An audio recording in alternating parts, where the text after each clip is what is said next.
डब्यात गेला खालती बघा थंड वारा आहे. हा आपला रायगड जिल्हा. आत बाहेर आहे रायगड मध्ये, आतमध्ये सातारा जिल्हा. घेऊन जा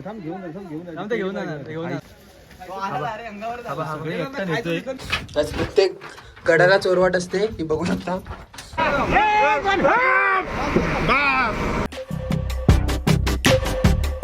नमस्कार मित्रांनो, पुन्हा एकदा तुमचं स्वागत करतो आपल्या नवीन व्लॉग मध्ये. आणि आता आम्ही जातोय प्रतापगडला. बघा आम्ही चौघं आणि प्रणयचा भाव, तो आला तर येईल, त्याचं फिक्स नाही. मग तो आला तर आम्ही 2 गाड्यावर 5 जण होऊ. 2 गाड्या आहेत, 2 बाईक आहेत, ह्याच्याच गावच्या आहेत. तर तो गेलाय भाव त्याचा पुढे गाडी आणायला. ओके चला पुढे आपण पण जाऊया. शिरोली दाखव गाव, गावात शिरवली आहे, देखो शिरवली. गाव का नाम आहे शिरवली. शिरवली कमानी दाखव रे, कमानी. आणि ते अजून दाखवतो काहीतरी तुम्हाला. आम्ही इथं गाडी घेऊन जा. आकाशी बोलायला पाहिजे. चला रे कर की डायरेक्ट वर, त्याच्यात नको टाकाय. कर बर. 140 रुपये आहे आपल्याकडे. मुंबई किती? 106. अरे बाबा पेट्रोल आहे ते. 106 कसं काय नाही.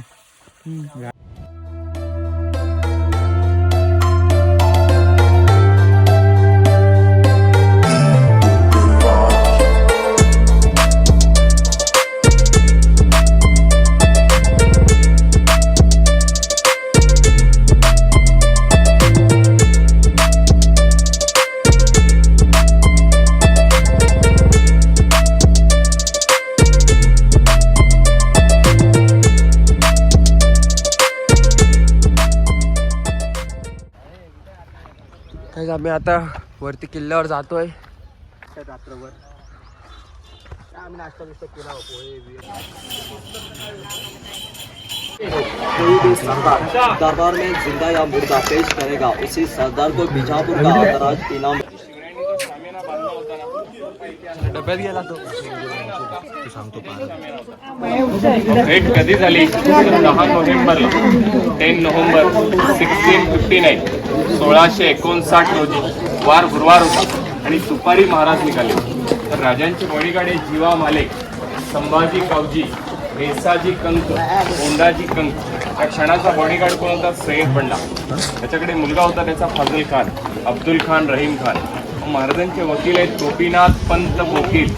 ठाण्याचा वकील आहे कृष्णाजी भास्कर कुलकर्णी. तर राजे सांगतात की आम्ही भेटायला येणार आहे, पण एवढे लोकांची गरजच नाही, सगळ्यांना बाहेर पाठवा. त्या अफजल खानाने काय केलं? सगळ्या लोकांना शामियानाच्या बाहेर उभं केलं आणि महाराज शामियानाच्या आत आले. धिपाड अफजल खान होता, 7.25 फुटाची हाईट आहे आणि महाराजांची 5.5 फूट आहे. या खानानं राजाला पहिलं पाहिलं आणि जोराजोराने हसला तो, कारण महाराज छोटे दिसतात. हा अफजल खान काय म्हणायचा? शिवा तर पहाड का शिवा. त्या अफजल खानने जेव्हा राजाला पाहिलं तेव्हा आलिंगन केलं, दोन्ही हात लांब केले होते. या राजे भेटा आम्हाला, गळा भेट घ्या. दोघांची भेट झाली. अफजल खानानं राजाला पाहिलं, मिठी मारली, डाव्या पगलेत आवळलं, वरून कट्यारीने वार केला. पण राजाने वाघ नख्याचा मारा केला, पोट फाडलं त्याचा. तो अफजल खान ओरडला धगा म्हणून. त्याचा बॉडीगार्ड सय्यद बंडा यांनी दान पट्टा चालवला, पण जीवा महला यांनी सय्यद बंडा मारला. तिथे म्हण आहे, होता जीवा तू वाचला. अफजल खान काही लगेच मेला नाही. पोट फाटलं ना की पळाला. उचलायला त्याला 12 लोक लागले. तो अफजल खान तिकडनं पळून गेला. त्याला पकडला संभाजी गावजी कोंडाळकरांनी. अफजल खानाचं काय झालं? मुंडकं काढून आणलं आणि ते या गडावरून राज. गायज तुम्ही पॉज करून वाचा, माहिती दिली आहे. आणि इथे सगळे फोटो वाढत आहेत. काही तो बघू शकता महाराजांच्या काळातले इकडे ठेवले आहे. हे लाकडामध्ये, हे लाकडाच आहे आणि ही तोफ आहे.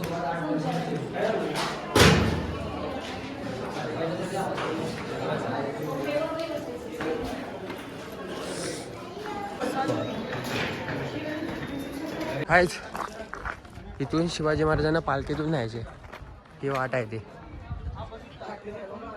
आणि हे मला वाटतं काम चालू आहे म्हणून हे बांधलंय. संभाजी कावजी कोंडाळकर शामियानाच्या काय अंतरावरती होते गुप्तहेर म्हणून. त्यांना जरी समज झाला की महाराजांना मारून खान पळून चालला, त्या 12 भावांचे पाय तोडले खाण्याचं मुंडकं कलम केलं आणि समोरच्या पुरुषावरती आणून लटकवलं. त्याला मारलं त्या खाली. तो शत्रू होता, त्याचं मुंडकं वरती आणलं, मागचं काढून मित्रांनो इथे भरपूर जण गाईड पण घेतात आपल्यासाठी, म्हणजे माहिती सांगण्यासाठी. माहिती सांगतात ते गाईड प्रत्येक किल्ल्यावर असतात. ज्याला कोणाला माहिती ऐकायची असेल गड किल्ल्यांची अफजलखानाचं वय किती त्यासाठी असे होतं? गाईड 52 असतात. होतं. आणि महाराजांचं वय किती होतं? 29 वर्ष. देवीला गारणं घातलं, आई जगदंबे मला यश दे. की मला त्या शेतीमध्ये मिळेल त्यांनी अर्पण करी. त्या काळी बोललेलं वचन पूर्ण करावंच लागत होतं ना. मग मेलेल्या माणसाची वस्तू का थेट आपण देवीच्या गाभाऱ्यात जाऊन ठेवू शकत नाही. जेव्हा तुम्ही दर्शनाला गेलात ना की तुमच्या अँगल लक्षात येईल. तिथे थोडा वेळ लटकवलं, वचनपूर्ती केली आणि नंतर राजगडला नेलं. तर जिजामाता तिथे होते ना. जिजामाता पाहिजे होती या खाण्याची हत्या केली आहे. तर त्या मुलक्याची कबर कुठे आहे? राजगडला पाल्ले किल्ल्याचा दरवाजा आहे, जे शेवटची पायरी आहे. त्या पायरीखाली मुलक्याची कबर आहे. तिथून खाली धाड्याची ती एकमेव माणूस असा आहे भारतात, तो अफजल खान. त्याच्यात 2 कबर आहेत. इतिहासामध्ये काय म्हटलं जातं? प्रतापगडचा प्रताप मिरवी राजगडाचा दरवाजा. मिनिंग लक्षात आला का? चेहरा बघितल्यानंतरच आपण माणसाची ओळख बघतो ना.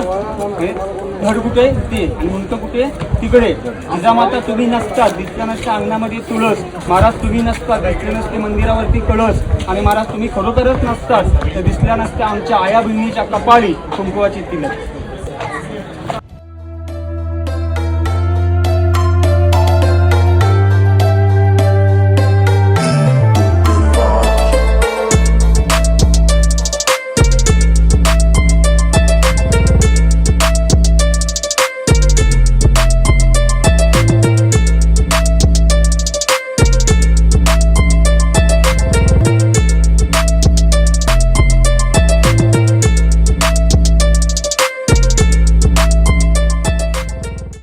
काय जो खाली पालखी दरवाजा दाखवला तो हा बघा इथून असा आहे. ते आता बघा सगळं कोसळलं आहे. इकडून ते वर न्यायचे त्यांना असे. गाय जे बघू शकता सगळं कोसळलं आहे. आणि वरच्या बाजूला पण एक दरवाजा आहे, तो पण पूर्ण कोसळला आहे. इकडे दिसत नाही तो आता, त्या बाजूला आहे. आणि इकडे पण एक दरवाजा. आणि हे वरती त्यांनी आता हल्ली बांधलेलं आहे. आणि हा पालखी दरवाजा महाराजांचा. इकडून खालून यायचे आणि पालखी इथून न्यायचे वर. ते आता इथे हाय नाही, वाट सगळी कोसळली आहे. इथे माकडाने त्यांची केळी घेतली. नारळ घ्या फक्त. नारळ घेऊन जा, थांब घेऊन जा, घेऊन जा. शपथ नारळ घ्या, नारळ घ्या. ती केळीच उचलली. तर त्याने 3 केळी घेतली. इकडे खाली घेतले. इथे खाली लपलंय. इकडे काय पिशवीमध्ये ठेवायला पाहिजे होती. हा बघा कसा खातो. मोबाईल घेऊन आला, दिसलो त्याला. चालत होतं, बघतो बघ.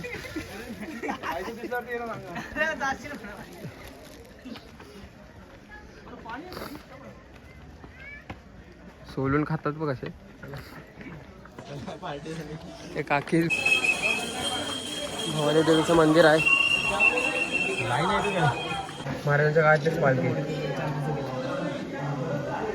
आणि इथे तलवार आहे.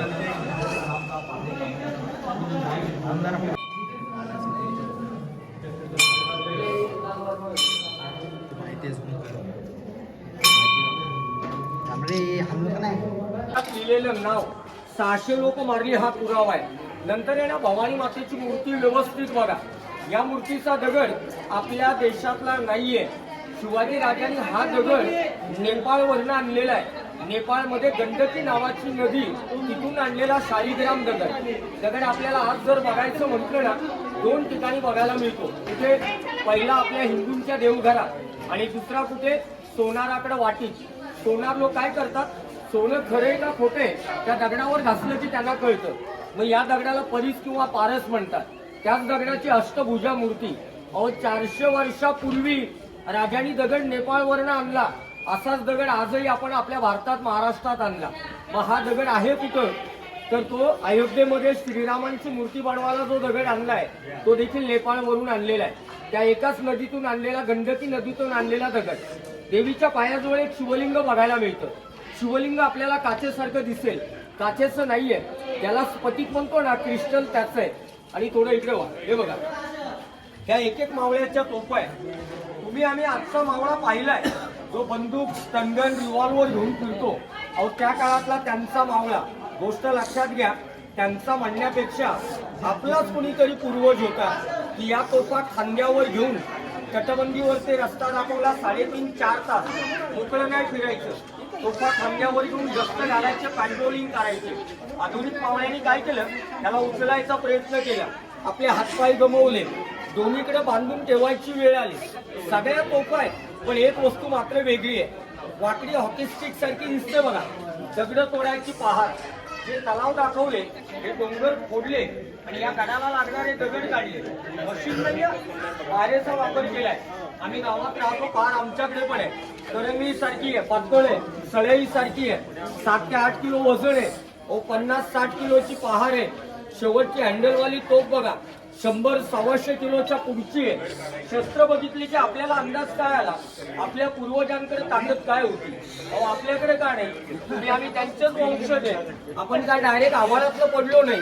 मग हे सगळं असताना याच्यातलं एकही शस्त्र आपल्याला असं हलत पण नाही. मागचं कारण काय, माझ्या मते खोलात जाऊन विचार करायची गरज नाही. मागचं एकच कारण आहे, आज आपण जो आपला मावळा तयार करतोय ना, हा वडापाव, बर्गर, पिझ्झा, चायनीज, नूडलवाला आहे. अहो नाचणीची भाकरी आपल्याला मराठी माणूस असं माहित नाही. ज्वारी तर सोडा, म्हणजे नाचणी काय विचारतात.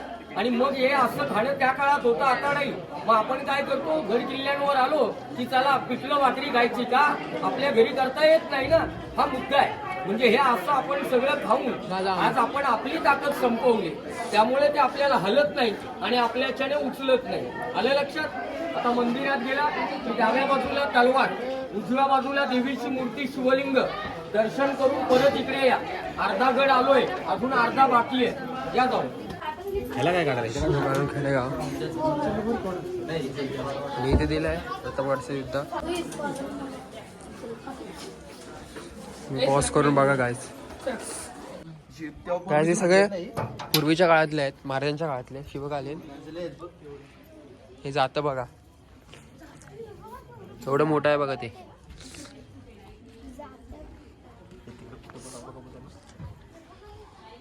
आणि इकडे छोटं मंदिर आहे, छोटं मंदिर. हे बघा काय इकडे महाराजांची आणि अफजल खानाची भेट झाली. कबर आहे तिथे कबर बनवली आहे अफजल खानाची. अरे मग आपल्याला ती येताना भेटेल ना तिकडे रस्त्यात. ते केदारेश्वर मंदिर.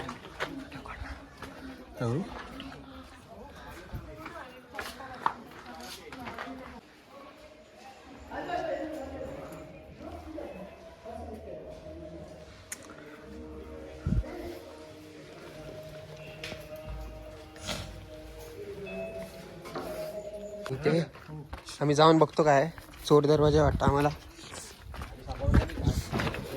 चल ये ना. प्रत्येक गडाला चोरवाट असते, ही बघू शकता इथून. हे आता हे सळी लावून बंद केलंय. अरे हाय हाय जाऊ नका आतमध्ये. ही बहिर्जी नायकांची वाट बघा. इथून खालून येऊ शकतो एक माणूस.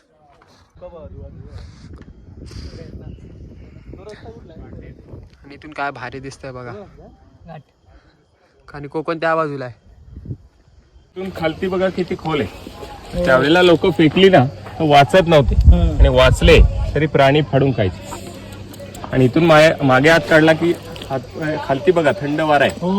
हा आपला रायगड जिल्हा, हात बाहेर आहे रायगड मध्ये, आतमध्ये सातारा जिल्हा आहे. जिल्हा बदलतोय, बाउंड्री. आता आपण सातारा बाउंड्री मध्ये आणि इकडे रायगड. आता आपण साताऱ्याच्या आतच आहे. हा सगळा भाग आहे साताऱ्याचा, इथून लगेच चेंज झाला. ही चोरवाट आहे, तुम्हाला दाखवतो कुठून आहे ती. बघा केवढीशी आहे बघा ही वाट.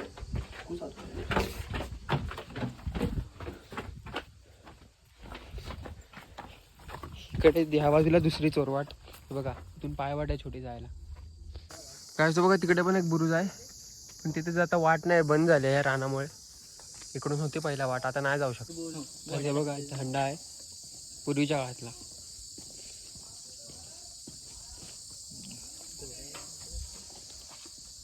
काहीच महाराजांचा पुतळा बघा केवढा मोठा आहे. गाय ती तोफ नाही उचलू शकत आहे 2 माणसं पण आहे शपथ. आणि एसाची कंक खांद्यावर घेऊन जायचे ह्याच्यावर मोठ्या मोठ्या तोफा. तुम्ही फत्तेशेख पिक्चर बघितला असेल तर त्यामध्ये दाखवले एसाची कंक यांनी तोफ उचललेली. असे बरेच मावळे तोफ उचलायचे. तिकडे मोठी तोफ आहे हे बघा.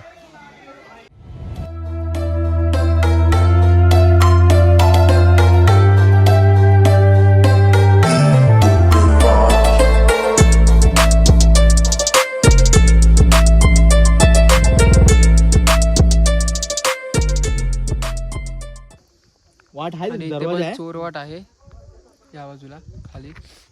आणि ते छोटस तलाव त्याच्या पुढे इथे.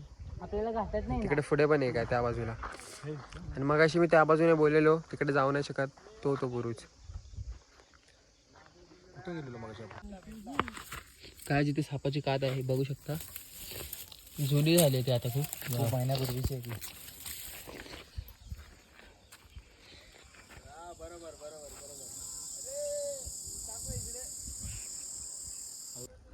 काय बघा ही तटबंदी.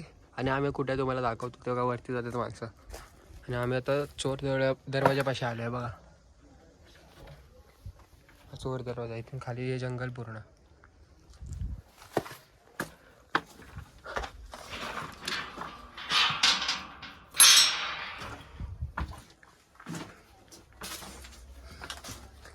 आणि हा दरवाजा मगाशी तुम्हाला दाखवलं महाराजांचं पालखी वाट. पालखीत नाही ते इथून न्यायच्या महाराजांना. त्याच्या ह्या बाजूला आहे हा दरवाजा. शिवकालीन जातं तो नाही तिकडे.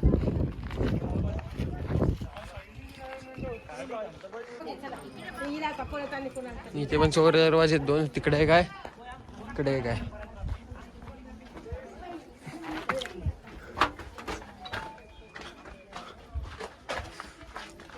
बघा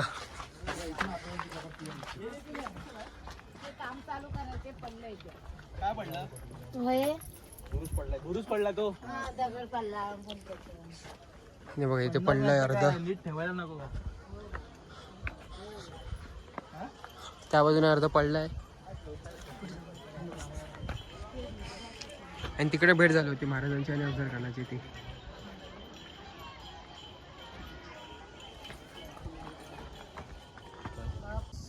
काय बघा ही तटबंदी होती ही ह्याला ही पडल्या खाली.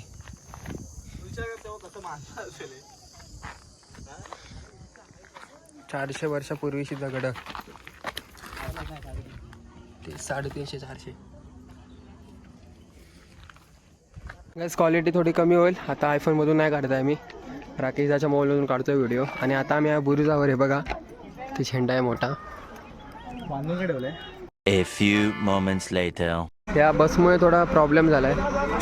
बस आहे मोठी.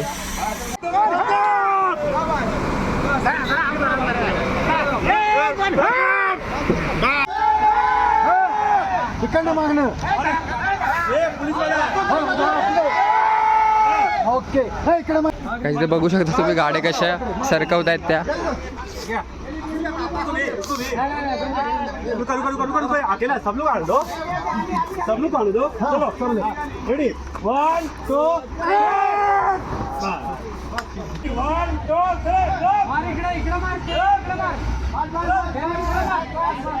गाइस मी आता प्रतापगडचा ब्लॉग इथे सेंड करतोय.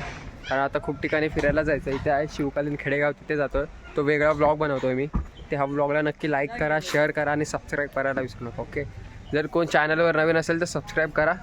आता आम्ही जातो तिकडे शिवकालीन खेडेगाव. Okay bye bye.